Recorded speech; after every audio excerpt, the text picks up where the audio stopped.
Hello guys, welcome back to the channel and welcome to the final film review of our Hammer film week. First of all, I'd like to apologise if you can hear a noise. It's the fan on. It's extremely hot today. It's about 29 degrees, so it's very warm, so I need the fan on to keep cool. So I apologise for any noise you may hear. Yes, I'm looking at the last one of this Hammer film week, and we've been looking at classics all week.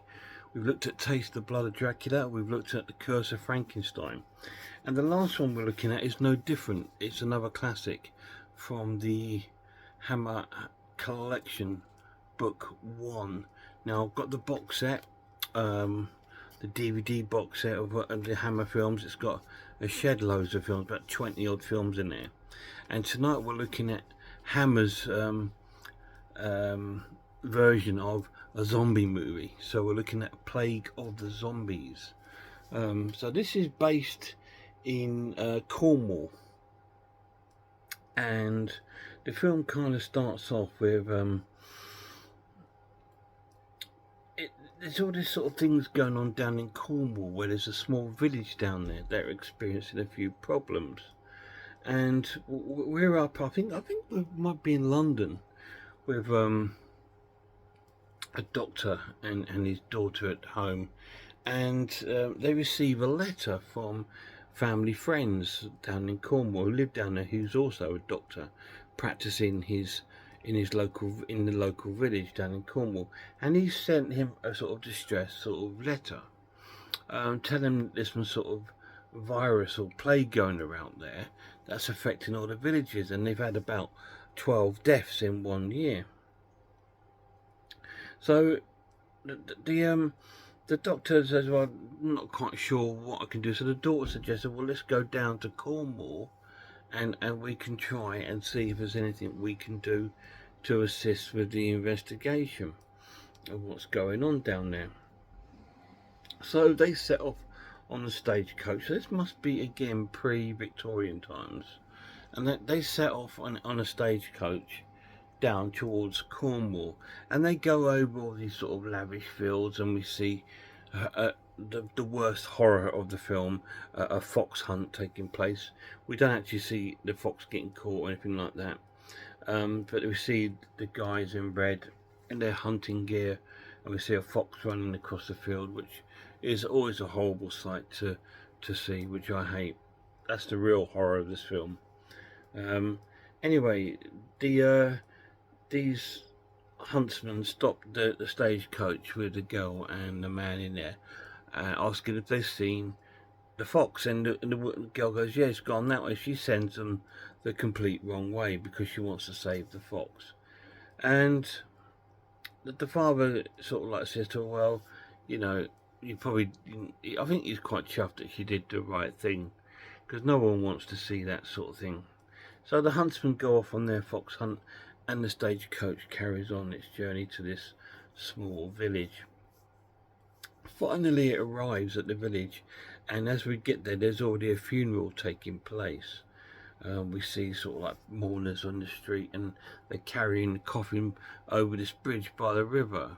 And so the coach stops, and they're observing it from the stagecoach, and then the fox huntsmen arrive, all boisterous, and they knock the people carrying the coffin over, and the coffin falls into the river.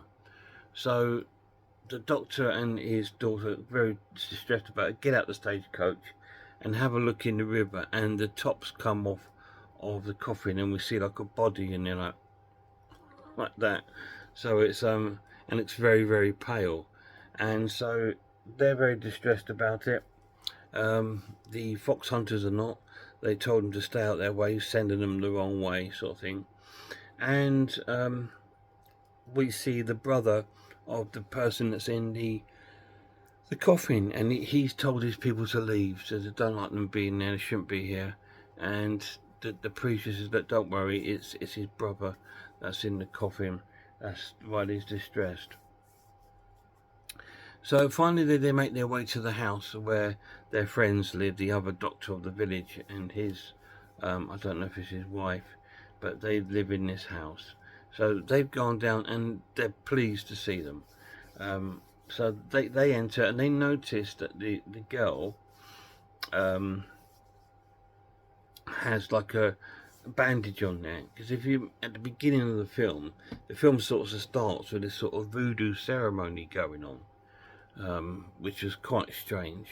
But yeah, and this girl's got like a bandage on her wrist, and they're worried about her because she looks very pale, doesn't look well, and the doctor wants to have a look at her wrist, and she refuses them to look at it. She won't take it off. But then the other doctor arrives and they're all pleased to see about him, and then it's all sort of forgotten, and they go and have their sort of dinner. And then after dinner the doctor wants to talk to the other doctors to find out what's going on, and he says he hasn't got a clue, or you know, he goes to the local pub, or we cut to the local pub and we see the brother in there of the dead body, and he's already arguing with the doctor that's already there, because none of them will let him perform a post-mortem to find out what's going on with these 12 people dying. The doctor can't find out because the villagers won't let him do a post-mortem on any of the bodies or the dead people in the village. Our main doctor sort of arrives to the pub and helps him out of the situation, and they go back, like I said, and they have dinner. And then afterwards the other doctor explains to him that he hasn't really got a clue. So they won't let me do a post-mortem, so I cannot fathom out what's killing these people. And that's how the sort of story progresses down that line. And I'm not going to tell you anymore, and I'm not going to show you any of the horror in the film or any of the creatures, or zombies, whatever you want to call them. I'm not going to show you because I want you to watch it yourself, to have a look at it. What do I think of Plague of the Zombies? It's a cracking film. It's really, really cool. It's nowhere near as classy or one of my favourite zombie films, but it was really good to see sort of Hammer trying their hand at a zombie film. And they did a great job. It is quite eerie and spooky, and the zombies do look pretty cool.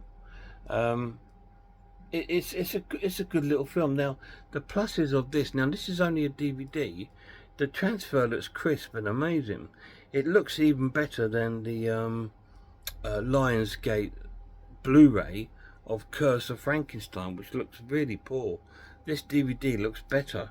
It's crisp, it's warm, really nice. Really well acted. It's a good little story. It reminds me a lot of The Woman in Black, in the sense of, like, you know, that village is sort of like really keeps itself to itself and doesn't like outside interference. It's very similar to that, and the village in American Werewolf in London, where again when the doctors or young lads arrive at the pub, they don't want them to know anything what's going on. It's the same here. They don't want them to know about any of the customs going on. And later in the film we see the Baron of the town, who's actually the fox hunting guy, and we see him, and he's wearing like a ring. Looks like he's a member of an occult sort of club, so that's really cool. It's got that sort of theme going on in there. Negatives? No, there's not any. It's a good fun sort of zombie movie with an occult sort of feel to it, and it's really enjoyable. So I'm going to score this an awesome watch and give it an 8 out of 10. It's not one of Hammer's best films by far, but it's still a very entertaining film, and it's very, and I applaud it for them actually trying something different, you know, than rather the going down the Dracula and the Frankenstein routes. And they didn't use Christopher Lee or Peter Cushing in this movie. So that was another to me, which was quite a good plus, because I thought, well, it's good to see films that don't have the main two characters there. So that was really, really cool. So sorry, so tired tonight. Plague of the Zombies, 8 out of 10. Any of you guys seen it? If you have, let me know down below what you think of it. I wanted to delve into something, a different genre for Hammer, because they do the classic horrors, and then, you know, they do Phantom of the Opera, they do Frankenstein, Dracula, they do Wolfman, they do Dr. Jekyll and everything like that. So it was good to look at something a little bit different genre, and the zombie genre, which is a very popular genre with the horror fans. And this is one of the really early sort of really cool zombie films. Really enjoyed it. But of course, Hammer put their own stamp on it, and again make it very sort of Victorian Gothic looking. Don't set it in sort of modern times when the film was made. They made it look like a really old sort of like Victorian times. But that's what they were doing at that time. It wasn't until like the late 60s, early 70s that they sort of ventured around the more modern looking sort of films. Because most of their early films all look like from this period. So you could look at that as the only negative of the film. But I really enjoyed it. Plague of the Zombies, 8 out of 10. Guys, that's ended this Hammer film week. I hope you've enjoyed it. This has been a bit of a short review, this one, just because it's really hot tonight. And I don't want to be spending ages on the camera, sort of sweating and getting sort of irritable because of the heat, which is making me tired. So I just wanted to get this out though.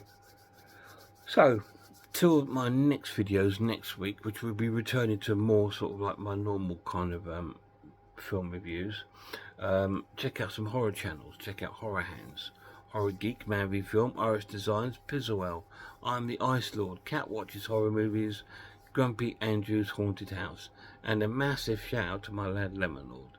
Till next time, look after yourselves, look after one another, and I really hope I'll see you all soon.